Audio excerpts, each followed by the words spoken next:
Under the fading warmth of a late autumn sun, David Galbraith stepped onto the weathered porch of a house that hadn't felt like home in years. The structure was unremarkable. 2 stories of plain siding, a low-pitched roof, and a back gate made of thick wood and steel lattice that had long since rusted at the hinges. It wasn't the kind of property you moved into seeking dreams or prestige.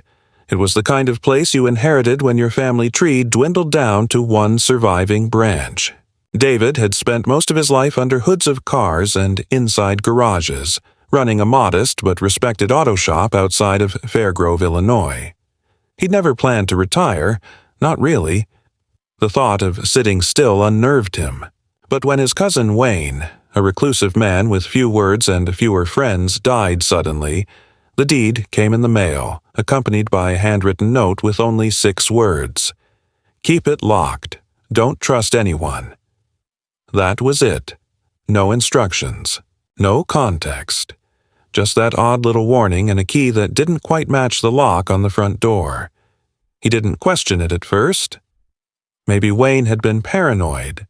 Loneliness can do that to a person. But from the moment David moved in, he felt the weight of something unspoken, a pressure in the atmosphere like a storm waiting just out of view. The house sat near the end of a cul-de-sac on the edge of the town's historical nature corridor, an old trail system that wound through what used to be farmlands and now served as a thin stretch of parkland maintained more by habit than by any real effort. The rear of David's property bordered that trail, with only the gate and a patch of stubborn bramble separating his yard from the asphalt footpath. The first week, David kept to himself. He unpacked slowly, repaired the railing on the back steps, replaced the locks with something more modern. The neighborhood was quiet, unusually so. No kids playing in the street, no lawnmowers droning through early Saturday mornings. A few curious looks came from neighbors, but no one introduced themselves. That suited David fine. After decades of working with greasy machines and the impatient people who drove them, solitude had become more comfort than punishment. But it didn't take long for someone to challenge that quiet. She arrived with a gait too swift for her size, cheeks red from exertion, arms swinging with entitled certainty. Her name was Karen. He didn't even have to ask. She announced it with the kind of false sweetness that reeked of habitual confrontation. Dressed in tight athletic wear that struggled to contain her bulk, she carried a neon water bottle and a laminated map of the local trails. Her voice was bright and sharp as a drill. "Afternoon. You must be new," she chirped, looking past him toward the house like she already owned a piece of it. "I'm Karen, Vice Coordinator for the Walking Path Community Engagement Initiative. We're glad to have you on board." David raised an eyebrow, leaning against the porch post. On board with what, exactly? She smiled wider, as if he were a child who'd asked why the sky was blue. "Oh, you'll see. The back gate, that old thing? It's the main access point to the scenic route. I'm sure Wayne let people use it. We've always passed through here. It's practically a tradition." David's hand tightened on his coffee mug. "It's my property now. That gate stays shut." Karen blinked, stunned for less than a second before her features reset into a smirk. "Oh, sure, I understand. It's just, well, people get used to things, you know? It'd be a shame to upset the balance. But I'm sure you'll come around." He didn't reply, just walked back into the house and closed the door behind him. 2 days later, the gate was open. Not ajar, open. One hinge completely torn from the post, the other swinging freely in the wind. At first, David thought maybe a deer or large dog had pushed through, but the bolt was sheared clean, almost surgically. The rusted chain that had secured it was gone, replaced by a laminated note tacked to the gate itself. Public trail access must remain unobstructed. Community courtesy is expected.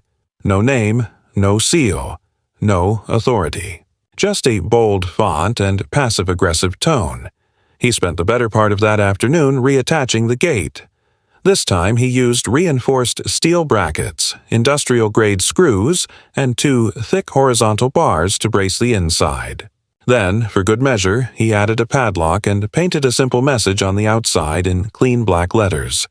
Private property. No trespassing. The next morning, he found a piece of sidewalk chalk beside the gate, the words "selfish much" scrawled across the bottom of his fence. Karen didn't return for 3 days, but when she did, she brought company, an older man with a clipboard and a measuring wheel. David stood at the kitchen window watching them. They didn't knock, didn't speak. The man took notes, measured the distance from the gate to the sidewalk, then nodded once and left.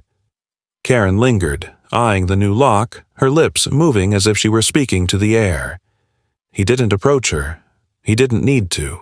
She wanted confrontation. David understood her type well enough. People like Karen weren't about rules, they were about submission. Control, telling people what was normal and expected, and pushing until someone broke or bent just to make the noise stop. But David didn't bend anymore. That part of him had burned out with his last business partner, a man who walked out with half the shop's equipment and left David with a bank notice and a bottle of whiskey he never opened. Still, watching Karen saunter away, David felt the unmistakable prickle of escalation. This wasn't about a gate or a walking path. It was about territory, about sending a message. He knew what came next. She'd test him again, not directly, but with little things. Items moved, strangers loitering, notes slipped into the mailbox without postage. He'd seen how control freaks operated. The pressure wouldn't come in a single blow. It would come in whispers, pokes, and smug smiles behind feigned politeness. That night, he sat on his back porch with a flashlight and a thermos of coffee, just watching. Not out of fear, he wasn't afraid of confrontation, but out of principle. There's a difference between paranoia and vigilance, and David had learned long ago how to walk that line. If people wanted to turn his backyard into a thoroughfare, they'd have to do it under his watch. And if someone like Karen thought a fake sign and a bold attitude were enough to claim what wasn't hers, she'd soon learn that this man wasn't interested in playing neighborly games. The wind picked up, rustling the brittle leaves around the perimeter. A cat darted through the bushes. A distant car alarm warbled and fell silent. David didn't move. His eyes remained locked on the fence, on the gate, on the boundary line that he now saw as more than just wood and metal. It was a stand, a declaration, and if someone wanted to challenge that, they'd best come prepared. Under a sky that hadn't yet decided whether to rain or simply hang gray above the town, David Galbraith stood at the rear of his property, staring at what used to be a gate. The rusted, reinforced structure he had spent hours restoring, reinforcing and locking just days ago now, lay twisted, half buried in a patch of dry, weed-choked ground. One hinge had been fully ripped from the wooden post. The other hung loosely by a single bent screw that scraped against the wood in the breeze, letting out an intermittent, high-pitched squeal. The lock was missing entirely. Not broken, not pried apart, missing. Vanished, as if someone had simply picked it up and carried it off. What remained was a trail of trampled grass leading from the path outside, through the wrecked gate, and deep into David's backyard before cutting off abruptly at the edge of his patio, where a muddy print smeared the concrete like a signature. He didn't curse, didn't shout. Instead, he stood very still, the kind of stillness that doesn't come from shock but from recognition, a deliberate, practiced pause. David had seen this sort of thing before, not in some dramatic movie or a storybook act of vandalism, but in slow, creeping sabotage. Neighbors who thought fences were suggestions, petty bureaucrats who stretched rules like chewing gum, and the everyday manipulators who wore courtesy like armor while dismantling your rights by inches. He had dealt with them before in business, in disputes over property lines, even once during a zoning committee debacle where a man tried to declare David's shop a noise violation while running an illegal pet crematorium next door. The quiet ones always knew. They saw the signs first. And David saw the sign now. It was written not in words but in the absence of hesitation. Someone had decided this wasn't his gate. And once someone does that, once they act on it, It's no longer theory. It's precedent. It's escalation. He returned to the house, walked past the kitchen where a half-finished cup of coffee sat untouched, and went straight to the hallway closet. There, he retrieved a toolbox. Not the one with basic wrenches and pliers, but the heavy, dented green one with the thick chrome handle and military-style clasps. He'd kept it since the 90s, carried it from garage to garage, house to house. It wasn't just tools. It was a collection of quiet resistance. Bolts, industrial-grade fasteners, padlocks that could hang from a shipping container, hinge reinforcements meant for storm doors, and a roll of industrial steel mesh meant to cover an opening during construction work. He didn't think about whether it was overkill. Overkill was a term for people who didn't know how quickly personal space could become public entertainment. By dusk, the new barrier was up. Not a gate this time, but a flat reinforcement of the old posts with steel bars bolted horizontally and vertically, forming an impenetrable grid. 2 support braces anchored into the earth with concrete screws. It looked less like a fence and more like a small fortress wall. He sealed the seams with metal brackets and placed motion-sensitive floodlights above the setup, angled slightly downward to avoid complaints but bright enough to eliminate any hope of sneaking through unnoticed. He didn't smile when he finished. There was nothing satisfying about securing what was already supposed to be yours, but the act was necessary. Because even if the rules said it was his land, reality was now being written by someone else's actions, and David didn't intend to let them finish the sentence. The next morning brought quiet, almost offensively so. No birds, no dogs, no rustling leaves, just a stillness broken only by the occasional passing jogger's feet crunching along the distant trail. David sat on the back step with his coffee, watching the new gate like a sentry. It didn't take long. At precisely 8:22 a.m., she returned. Karen came waddling down the trail with the determined gait of someone who wasn't there to exercise but to confront. Her outfit was the same brand of athleisure she always wore, though a new shade of acid green clashed aggressively with her flushed complexion. In one hand she carried a yoga mat, in the other a clipboard. David watched her from his seat, made no move to greet her, didn't stand, didn't speak. She arrived at the edge of the new wall and stopped, panting, her face contorting in disbelief. He wondered briefly whether she'd try to climb it. For a second it seemed she might. "You can't do this," she snapped, finally catching her breath. David didn't respond. He simply looked at her, his expression unreadable. "I'm serious," she went on, voice rising. "This path, it's for the community. You don't get to just shut it off. Wayne never had a problem with people using it, and if he didn't, well, that sets a precedent." He took a sip of coffee and placed the mug down beside him. "That was Wayne," he said calmly. "This isn't Wayne's house anymore." Karen's eyes narrowed. "You're being difficult. You're not from here. You don't understand how this place works. People expect access. People count on that trail." "People," David repeated, "don't get to walk through my backyard because they've grown fond of convenience. That's not a right. That's trespassing." "It's not trespassing if it's always been done," she snapped. "It's still my land," he said flatly, "and now it's locked." She went silent for a beat, as if recalibrating. Then her tone softened, but the menace beneath it remained. "You're isolating yourself. That's not going to work here. We're a community. We support each other." "I'm not looking for support," David replied. "I'm looking for privacy." Karen let out a breath like a hiss. "You think this is the end of it? You think steel bars and locks are going to change what's already in motion?" "No," David said. "I think it's going to change how you choose to violate it." She stared at him for a long moment, then turned, stomping back down the path without another word, the rolled yoga mat thumping against her leg with each step. He watched her until she disappeared around the curve, then stood and walked over to the new gate.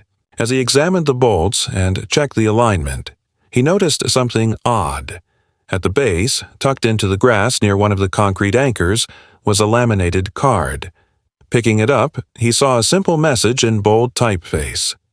This is a shared space. Act accordingly. No logo, no source, no name.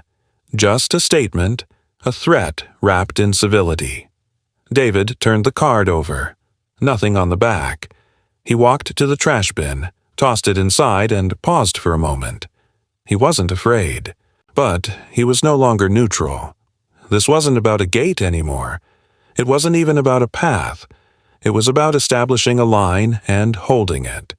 Someone had decided that his resistance wasn't just inconvenient, it was offensive. And when you offend the self-appointed rulers of a quiet street, they don't yell or fight back directly. They erode, they whisper, they push. He returned to the house, locked the back door, and opened his laptop. There were things he needed to check: property lines, zoning records, old easement documents. He didn't want to spend his morning on bureaucratic nonsense, but he needed to be certain. He wasn't preparing for a lawsuit. He was preparing for whatever came before it. Because when someone starts dismantling your life through passive pressure, you don't wait for the hammer to fall. You reinforce the roof, you brace the walls, and you make sure your foundation is solid, even if the storm hasn't yet arrived. 3 days passed with no sign of Karen, and for a moment, David allowed himself to believe that the steel barrier had done its job, not just physically, but symbolically too. He kept to his routine, working in the garage during the day, running basic maintenance on the old plumbing system in the evenings, and walking the perimeter of his property at dusk. Every time he passed the gate, he checked the welds, the bolts, the alignment of the floodlights, and each time, he found them untouched. It wasn't just about checking for sabotage anymore. It was about confirming control, reclaiming the boundary that had been challenged not once, but twice. He felt like someone who had closed a leak in a ship's hull and now paced the deck waiting for the ocean to test it again. That test came on a Thursday morning, just after sunrise, when David stepped outside to take out the trash and heard the distinct, high-pitched whine of someone shouting from beyond the back gate. At first, he thought it might be kids, but the voice was too shrill, too deliberate, and entirely too familiar. He walked calmly to the rear yard, garbage bag still in hand, and saw her, Karen, standing just past the new barrier on the trail side, shouting toward his property as if calling to a dog. "You think this is over?" she barked, hands cupped around her mouth to amplify the sound. "You think you get to just wall yourself off from the community? You're not a king. This isn't a castle." David didn't reply. He placed the garbage in the bin, secured the lid, and stood watching her silently.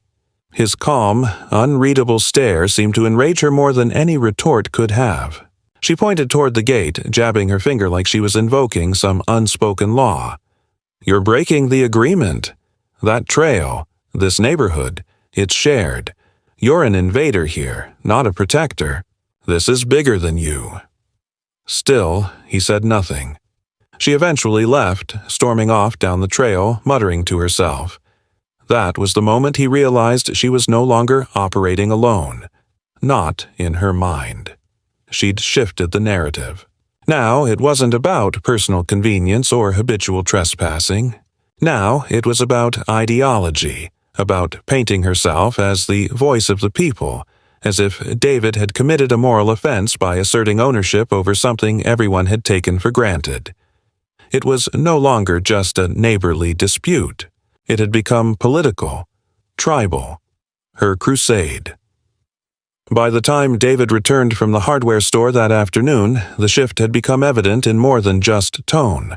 Scattered across his front yard, arranged in a crooked, passive-aggressive arc, were 6 small decorative gnomes, each holding a miniature hiking stick and lantern, facing toward the back of his house like a bizarre line of scouts. They hadn't been there that morning. The grass beneath them wasn't flattened. They'd been placed gently, carefully, with intent.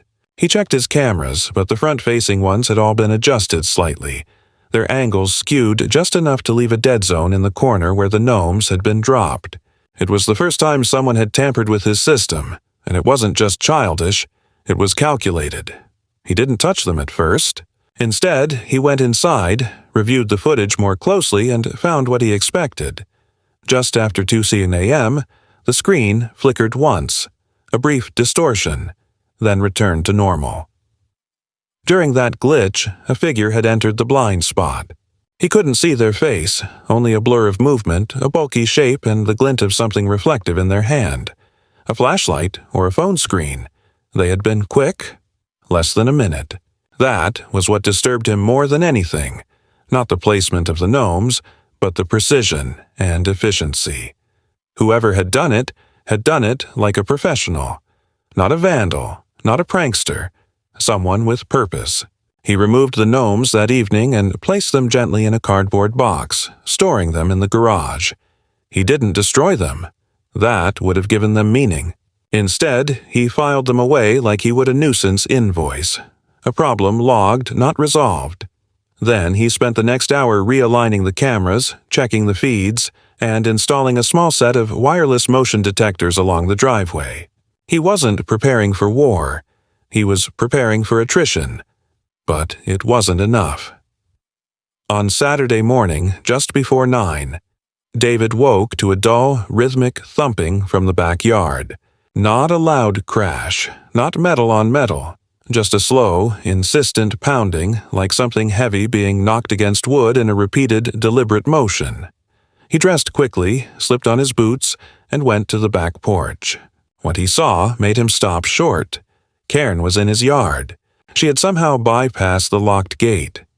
He later realized she had climbed over the neighbor's fence and used a garden bench to scale his, and now stood in the middle of his yard, red-faced and furious, pounding on the back gate from the inside. She was stuck. The steel barrier had no interior handle.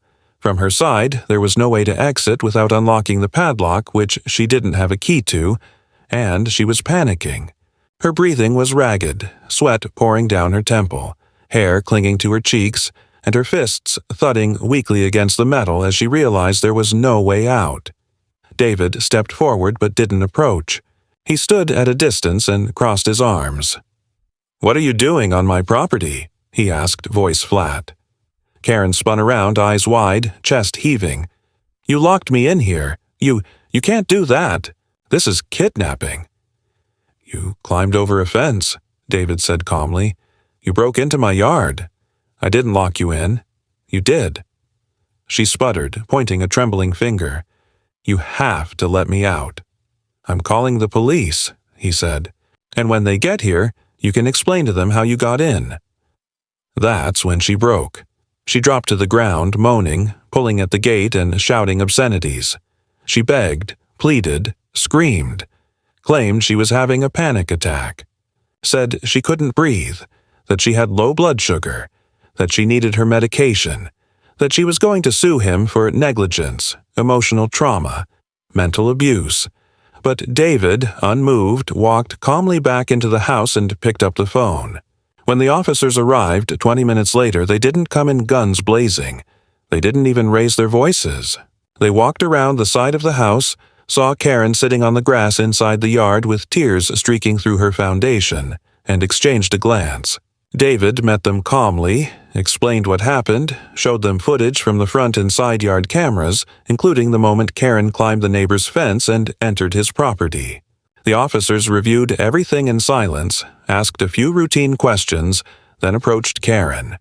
She accused David of luring her into a trap, of orchestrating the entire thing, of baiting her.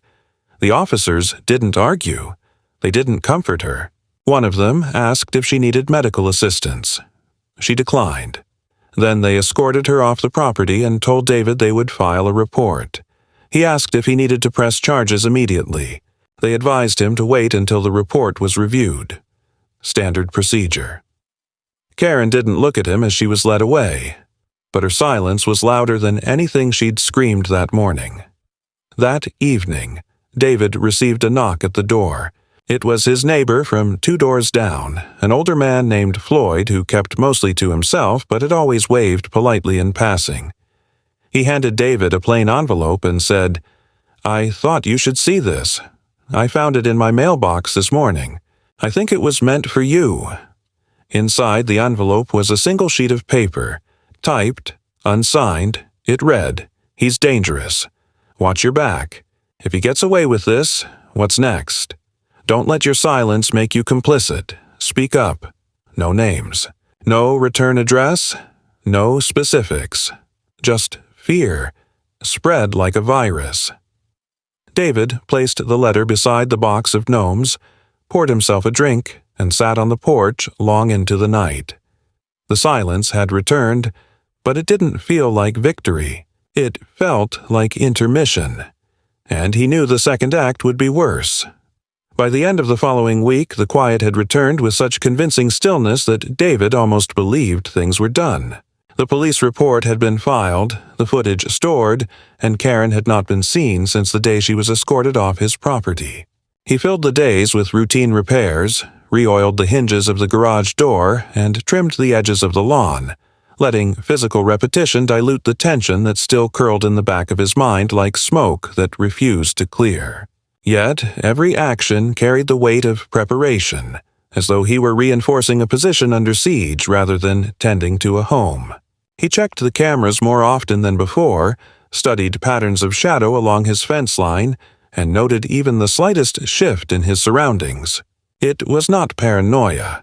It was diligence, honed from decades of experience in a world where consequences rarely came with warnings. It was a Tuesday morning when the trail marker appeared. Not a sign nailed to wood, but a professionally printed glossy placard mounted on a short metal post and drilled directly into the ground less than a foot from the rear gate. It read, "Public Access Detour, Community Connector Trail, Authorized Shortcut." It bore no seal from the county, no reference to local government or parks authority, just a vague note of authorization and a clean, modern design that gave it an air of legitimacy. David stared at it for a long moment, then photographed it, stepped back inside, and called the township office. The clerk he reached was polite but unsure. She checked databases, ran a search, and finally transferred him to someone else who promised to look into it and call him back. They never did. The next day, a trio of women walked directly up to his rear fence. Two had strollers. The third wore a visor and carried a water bottle with a fruit infuser, all of them moving with the unmistakable confidence of people who had been assured they were in the right. One of them waved when she saw him step out onto his porch, as if he were a tour guide rather than the homeowner whose boundary they had just disregarded. "Just passing through," she called cheerfully, gesturing toward the gate. "We saw the new connector. So helpful for avoiding the hill." David walked down the steps, slowly but without hesitation. "There is no connector," he said evenly. "This is private property." The woman blinked, surprised. "But the sign—" "It's not official," he interrupted. "Someone planted it. That gate is locked for a reason." They left, murmuring between themselves, their cheerful expressions cracking just enough to reveal confusion and indignation. Later that afternoon, he removed the sign and left it leaning against the interior wall of his garage. By evening, another identical one had been placed where the first had stood. This time, it was mounted with 2 screws and a plastic anchor. Someone wanted it to stay. That night, he drove to the township building in person and demanded to speak with someone from Land Services. A woman named Brenda, mid-40s with a nervous smile and a stack of binders clutched to her chest, met him in a side office. She listened patiently as he explained the unauthorized signage, showed her the photos, and provided the exact coordinates. She checked a map, cross-referenced a zoning overlay, and finally confirmed what he already knew. The trail had been rerouted years ago, and the section behind his property was not designated for public access. There was no official detour. There was no easement filed for his land. When he asked if they could remove the signs officially, she hesitated. "We'd need to verify the installation first," she said. "If it's on your property, it's technically your responsibility. If someone put it up without your permission, it could be a civil matter." "Could be?" he asked. She winced. "We get complaints like this more than you'd think. It's usually neighbor disputes. If you want, we can make a note and have someone from compliance take a look next week." "Next week's not good enough," David said. "I need it documented now." Brenda finally agreed to send a municipal inspector out within 48 hours. She wrote his complaint down in a notepad, not on the computer, and that bothered him more than he let on. By the time he got home, the third sign had appeared, this one zip-tied to the corner of his chain-link fence with a laminated arrow pointing through his yard. It wasn't just persistence anymore. It was performance. Someone was doing this to provoke, to claim territory without using the word. It was land manipulation without legality, engineered not through courts or paperwork but through social pressure and repetition. If you act like a space is a public long enough and enough people treat it that way, eventually it becomes accepted fact. David knew this. He'd seen it before. Old lots swallowed by parking expansions, alleys lost behind repaved roads, easements turned into expectations. He knew the game. What disturbed him was how quietly, how effectively it was being played here. That evening, as he sat on the porch with the original sign at his feet and a printout of the zoning map in his lap, a car slowed as it passed his house. It was a dark blue SUV, windows tinted just enough to obscure the driver. It didn't stop. It didn't idle. It just slowed, hovered, then pulled away down the cul-de-sac. He checked the motion sensors. Nothing tripped. Whoever it was knew the layout well enough to keep clear of the infrared paths. 2 nights later, he was woken just past 3 a.m. by the sound of footsteps outside his bedroom window. Not hurried, not sneaking, just the calm, steady cadence of someone who belonged. He rose without turning on the light, moved to the side of the window and peered through the gap in the curtain. A figure stood in the yard, wearing a hooded jacket, not moving, not looking at the house. Just standing, facing the rear fence. After nearly 2 minutes, the figure turned and walked away into the darkness without once looking back. David didn't sleep the rest of that night. Instead, he sat at the kitchen table with a notebook and started writing things down. Dates, incidents, sign appearances, voice recordings from his phone of Karen's previous shouting, timestamps from the footage. It wasn't paranoia. It was evidence, because now he understood what this was. A campaign. The signs, the trespassing, the coordinated silence of local agencies. It wasn't random. Someone was orchestrating this. Maybe Karen, maybe not. But someone had decided his land was inconvenient to their vision of the neighborhood, and instead of filing complaints or requesting access, they were trying to reframe the narrative entirely. Make him the problem, the holdout, the selfish newcomer who didn't understand how things were supposed to work. But David understood perfectly. He knew how to respond. He booked a meeting with a private land use attorney the next morning. Not to sue, not yet, just to make sure every inch of his property line was reinforced, registered, and clearly, visibly delineated under the full weight of a local law. He had the fence line surveyed again. He had no trespassing signs custom printed with the parcel number, the code of local ordinance, and a warning of civil liability. He submitted a letter of inquiry to the township clerk requesting the origin of any signage associated with the trail. He prepared, not because he was losing, but because he knew the next move would not come with a sign or a shout. It would come through a loophole, and this time he'd already closed it. It began with the noise. Not sudden, not loud, but deliberate.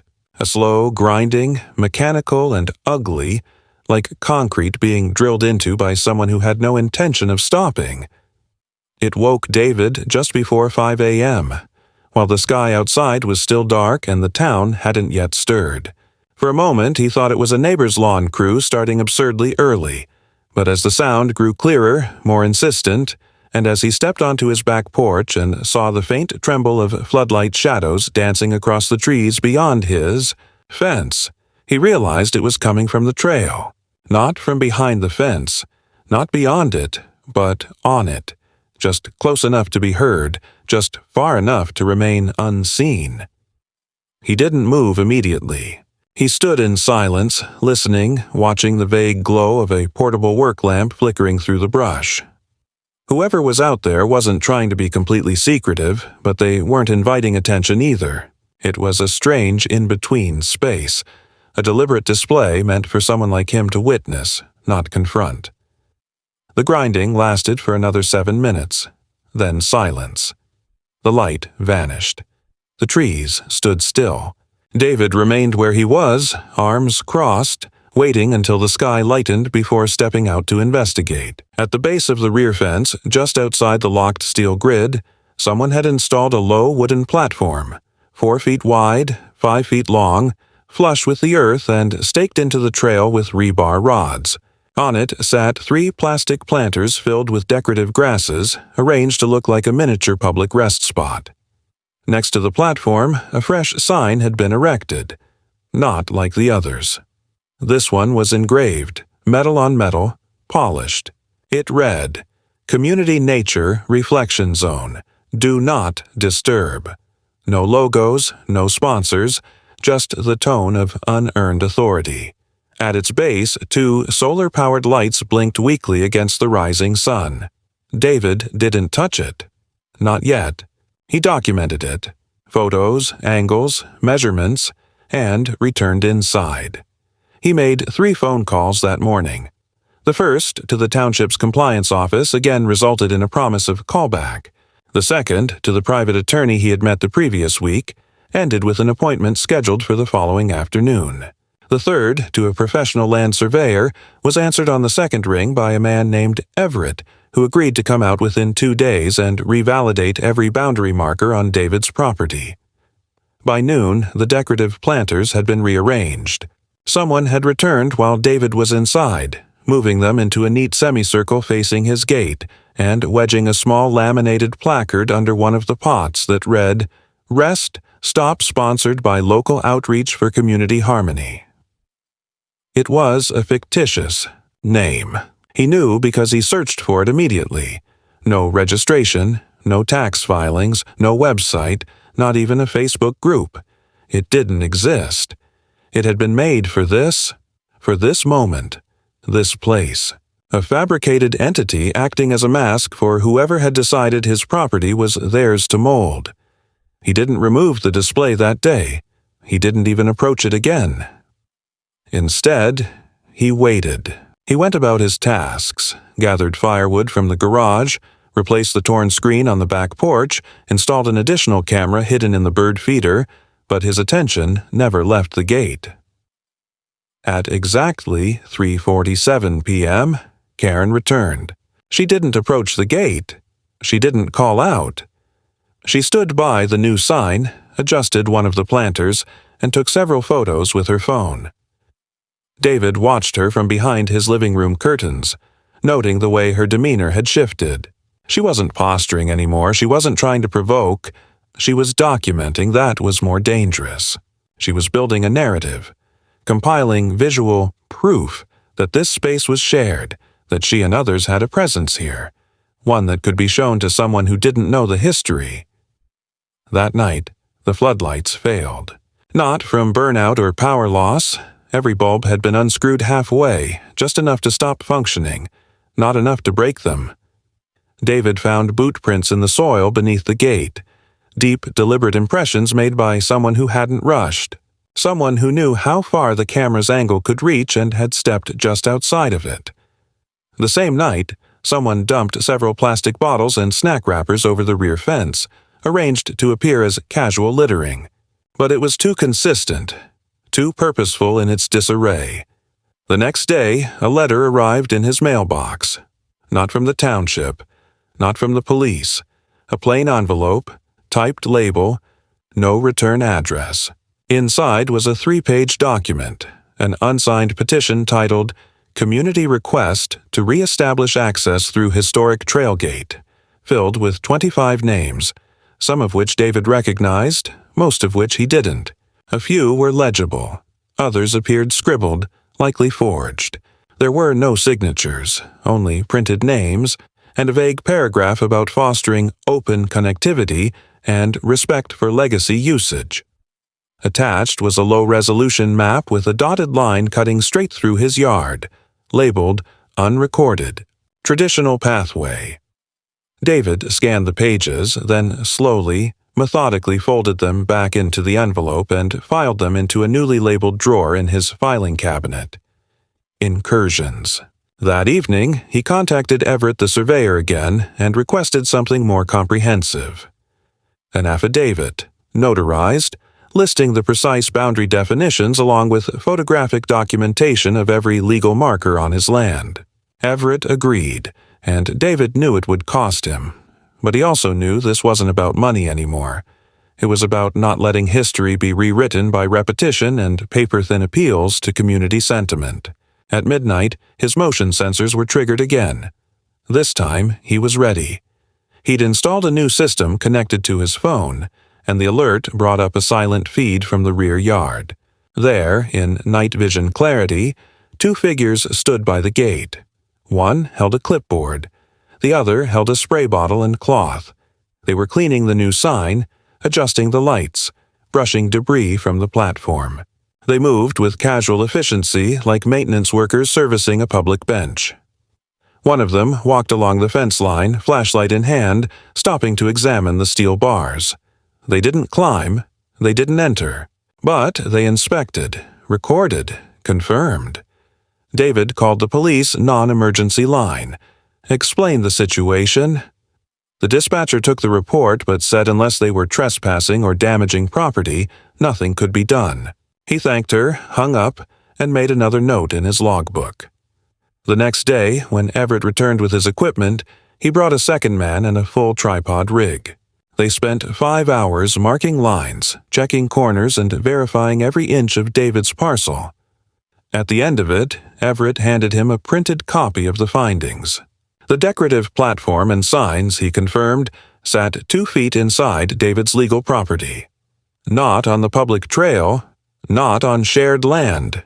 2 full feet over the line. That was the moment David made his decision. He waited until dusk, when the trail emptied, and removed the platform piece by piece. He stacked the planters beside the trail, uprooted the signpost, and bagged the lights. He left everything neatly organized outside the fence with a laminated note taped to the planter. Unauthorized installation removed. Items may be retrieved here. Trespassing again will result in civil complaint. Karen returned the next morning, early, arms crossed, jaw clenched. She stood at the edge of the trail and read the note. She didn't touch the planters. She didn't take the sign. She stood there for nearly 10 minutes, just staring at the now empty space, then turned and walked away without a word. That afternoon, David received an official-looking letter bearing the letterhead of a homeowners' neighborhood advisory board, not a legal entity, but a volunteer body that managed social events and neighborhood complaints. Inside was a formal notification of concern, citing his recent actions as potentially hostile to community integration, and requesting a voluntary meeting to discuss trail harmony. The letter had been signed by 5 people, none of whom lived on his side of the neighborhood. He declined the invitation. He sent no reply.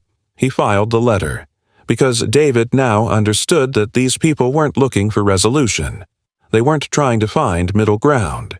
They were building a paper trail, shaping a version of reality where his resistance became aggression and their encroachment became community initiative. It was a game of optics, of wearing down truth until it looked unreasonable. But he wasn't going anywhere, and they weren't getting in. Not without a fight. The sound of metal grinding against metal jolted David from a shallow, unrestful sleep sometime around 4 in the morning. It was a sound he recognized immediately. Something being pried or wrenched, not in haste but with brutal intent, as though whoever was responsible wanted the damage to be structural, not cosmetic. He didn't hesitate. Within seconds he was on his feet, boots laced, coat over his shoulders, and flashlight in one hand as he stepped silently onto the back porch. There was no moon, and the air hung heavy with cold dampness, carrying with it the faint mechanical whine of a power tool in use. David's first thought was that they had finally decided to tear down the gate. After months of passive encroachment, fabricated community signage, and paper-thin complaints dressed as consensus, the tactic had changed. It wasn't about public relations anymore. This was extraction. He kept the light off as he moved around the side of the house, staying in the shadows. From the far end of the yard, through the skeletal outline of the trees, he spotted two silhouettes. One crouched low, the other standing watch. The crouching figure held a cordless angle grinder, sparks jumping off the steel frame of the gate with every contact, while the lookout scanned the area lazily, holding a phone to their ear but speaking to no one. David noted their posture, the familiarity in their movement, and the complete lack of urgency. This wasn't a desperate act. This was a routine operation, and that made it worse. It meant they believed they had permission. If not from the law, then from the neighborhood. Worse still, they might be right. David could have shouted. He could have turned on the floodlights, announced himself, created a scene. Instead, he walked calmly back inside, picked up the phone, and dialed the direct line to the local sheriff's office. He'd learned over the past month that the non-emergency dispatch line could be slow, vague, and frequently ineffective. But he also knew how to speak their language. He reported an active, unlawful property intrusion, confirmed he had video surveillance recording, and specified that power tools were being used on private infrastructure in violation of multiple municipal codes. That got attention. He was told to remain indoors, that a unit was en route, and that officers would make a contact upon arrival. He hung up and then did exactly the opposite of what was instructed. He stepped back out onto the porch, flashlight off, and recorded the intruders from the shadows, zooming in close enough to capture not only the grinder but the logo on the tool bag, and the faces of both men as they paused to speak. It took 15 minutes for the sheriff's vehicle to arrive. In that time, the intruders had nearly succeeded in severing the lower hinge of the steel gate, and one had begun prying at the concrete-anchored crossbeam with a crowbar. Their reaction to the squad car's arrival was not panic but irritation, like contractors interrupted mid-job. One of them even gestured to the deputy as if to explain. That's when David walked toward the fence, flashlight now on, camera in hand, and held up his permit packet, surveyor's documents, zoning boundary maps, official registration of the no trespassing signs. He handed it directly to the deputy, who began reading as the two men protested that this was a community project, and that they were told the access point had been reopened. Told by who? The deputy asked. They faltered, exchanged glances, and finally muttered, "We were just hired." "To do what exactly?" the deputy pressed. "To remove the obstruction." David interrupted. "They were hired to dismantle a legal barrier protecting private property. Without my knowledge, without a court order, without any communication." The deputy nodded slowly, called in backup, and began taking statements. David showed him the video, and when the second patrol car arrived, the workers were asked to sit in the back seat while their tools were collected as evidence. No arrests were made. Not yet. But citations were issued, and a criminal mischief report was opened. The deputy told David that an investigation would follow, and that the permits and documents he'd provided would likely serve as his protection against any retaliatory claims. David thanked him, then waited until the cruisers left before finally breathing out the full tension that had locked his spine for the past hour. But it didn't end there. By midday, a letter had been hand-delivered to his front door. Not mailed, no postage. It had been slid under the welcome mat. The envelope was unmarked, but inside was a single typed page, no salutation, no signature, stating, "You've made your position clear. Now the rest of us will respond in kind. There are ways to isolate a person, legal or not." David read it once, then burned it in the sink. He didn't need threats written in cowardly print to understand what was coming next. They would try to box him out, not with laws or tools, but with whispers, avoidance, and paperwork. They would poison the well, slowly, socially, until his resistance looked like madness and his insistence on rights felt like aggression. They would flood the township with complaints, reinterpret ordinances, perhaps even lobby for retroactive easement recognition. And in the meantime, they would work around him like a tide around a rock, eroding at his footing until isolation became suffocation. But David wasn't bluffing anymore. That afternoon, he met with his attorney, submitted the full footage, the citation reports, the permit copies, and filed a preliminary restraining order against unnamed parties attempting unauthorized structural removal. It wouldn't stop everything, but it would complicate their tactics. He also instructed the attorney to draft a cease and desist letter, not just to Karen, but to the homeowners committee, even if unofficial, naming every individual who had signed prior petitions or appeared near his gate during unauthorized activity. Then he returned home, installed new infrared tripwires along the interior fence line, and replaced the overhead motion lights with high-lumen spotlights directly wired into the basement circuit, bypassing external interference. By sundown, his perimeter was more secure than some commercial properties. At dusk, a car passed by again. The same dark SUV, same pattern. Slow roll, brief pause, then gone. But this time, David stepped out onto the driveway and stood visible in full light. The SUV didn't stop, but it didn't speed up either. It just drifted away, silent, leaving nothing behind but exhaust and implication. That night, David couldn't sleep. He sat in the living room, shotgun propped next to the door, not out of fear, but resolve.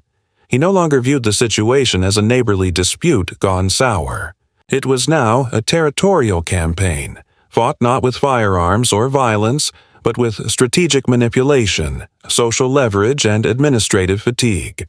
The kind of war no one admits they're fighting until someone is forced to sell, relocate, or concede out of sheer exhaustion. But he had no intention of doing any of those things.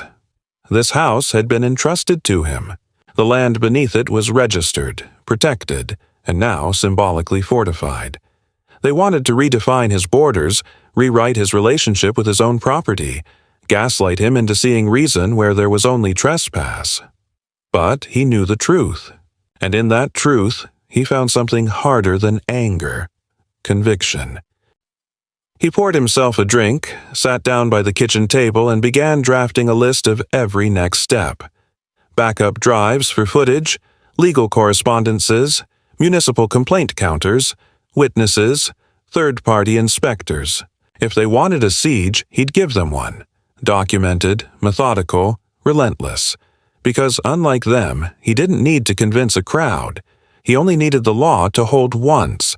And when it did, every attempt to take what wasn't theirs would collapse under the weight of their own arrogance. The gate would stay. The fence would hold. And if they came again, they'd find out that David Galbraith wasn't standing alone.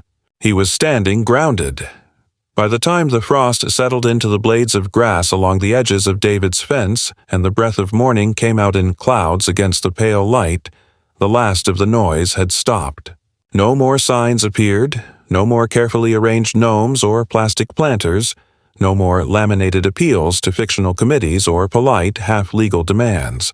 Even Karen, whose voice had once carried across the trail like a megaphone of entitlement, had gone quiet.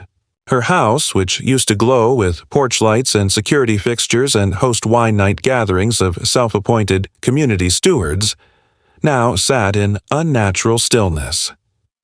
A for sale sign had gone up overnight. No warning, no open house announcements, just a stark white board with red lettering planted crookedly in the frost-hardened lawn like a flag of surrender.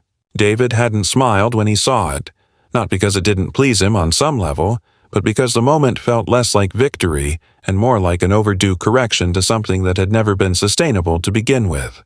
People like her thrived on false collectives, manufactured systems of influence built on volume, pressure, and optics. And when the foundation cracks, when those tools fail to achieve their effect, they rarely stay to witness the fallout. They simply relocate their delusions elsewhere. The township had finally responded to his multiple filings with a letter confirming receipt of all documentation and acknowledging that no formal community easement existed on or across his property.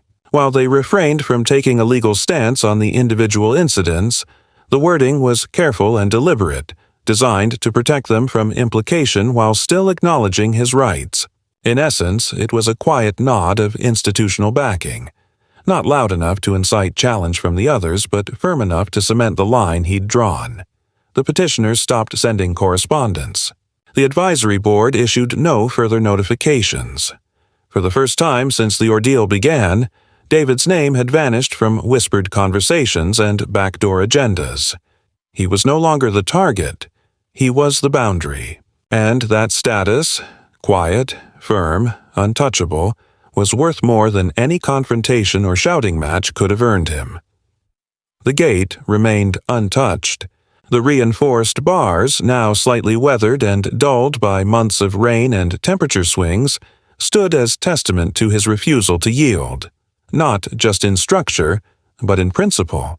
The surrounding foliage had grown thick again, as if reclaiming the trail's edge from the artificial detour imposed upon it. Strangers no longer wandered near the rear of his yard, and even the early morning joggers who had once used his property line as a shortcut now turned slightly before reaching it, not in fear, but in acknowledgement. The message was clear, and it had been received. David resumed his routine without ceremony. He repaired the tool shed, resealed the windows before winter settled in fully, and finally took the time to insulate the garage. The camera systems remained active, but he checked them less frequently, not because he trusted his surroundings, but because there were no longer signs of intrusion. He still received the occasional sideways glance at the hardware store or curt nod from someone at the post office who once called him neighbor with a strained smile, but he didn't react.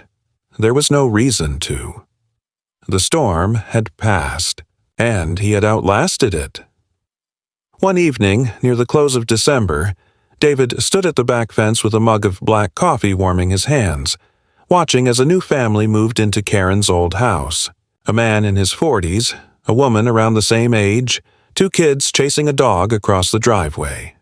Laughter that wasn't forced, no minivans plastered in HOA decals, no flyers announcing meetups or community potlucks. Just a family, moving boxes, carrying furniture, smiling without the edge of performance. One of them waved. David returned the gesture with a slight nod. Nothing more. Nothing needed. Inside, the house felt different. Not transformed, not improved, but settled. As if, after months of siege and slow-burning tension, the space had reclaimed its own silence. The walls didn't creak as much at night, the air didn't feel braced for disruption, and the shadows no longer carried the implication of movement. It was still the same structure. Wood and stone, wire and pipe, but now it felt occupied rather than invaded, lived in rather than defended. There were no celebratory gestures, no whiskey poured in honor of winning, no emails sent to local news outlets offering a story of grassroots resistance. David didn't need a headline. He had what he came for, a home that belonged to him without compromise, without someone else's permission, and without the infection of fabricated belonging. In the filing cabinet near the hallway, the folders remained, labeled meticulously: signs, petitions, letters, video evidence, police reports. He didn't burn them, didn't discard them. He kept them not as trophies but as records. Proof that sometimes the only way to maintain peace is to fight for the space in which it can exist. And when that fight is finished, the scars don't disappear. They stay, quiet and archived, ready in case the silence is ever disturbed again. That night, David sat on the porch long after the sun had set, a blanket over his legs, the air sharp and still. He listened to the sound of nothing. No dogs barking, no distant shouts, no metal on metal. Just whined through the trees and the occasional chirp of something living its own life, unconcerned with fences or property lines. And in that stillness, for the first time since he had inherited the house, He allowed himself to feel that it was truly his, not just on paper, not just in resistance, but in presence. The land was quiet, and it was his.